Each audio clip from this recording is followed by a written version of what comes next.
Yeah, this is one of the easiest questions I've ever made a video on. But sorry if you get it wrong. 1 pound of grapes costs $2. At this rate, how many dollars will C pounds of grapes cost? Well, if you have a rate, right, 1 pound costs $2, you multiply that by the number of pounds. So A is the answer.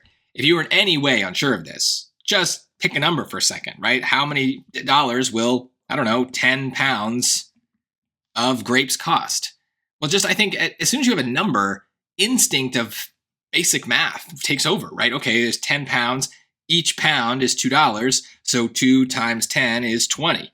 Well, 2 times 10 is what choice A is doing, right? This is 2 plus 10. No, that's 12. This is 2 divided by 10. No, that's a mess. This is 10 divided by 2. No, that's 5.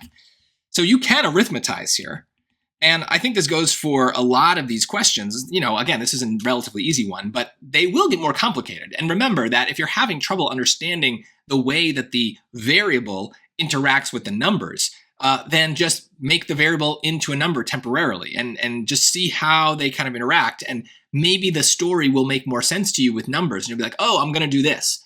Great. That's because we do have some very intuitive ways of thinking about math in real life. What the SAT does, what algebra does, is it removes that kind of certainty, right? It gives us a letter when we're used to getting a number. And suddenly, for some people, especially who do not like math, you start to freak out. You're like, oh no, this is a weird situation. But no, it's the same situation you would have if you were in a grocery store buying grapes. So just bring it back to that, put a number in there, and hopefully it makes sense. I know this is an easy question, but it's a good one to just illustrate that there are ways of understanding math that are much more intuitive and much more real life. And so try to get back to those ways. That's what arithmetize basically does.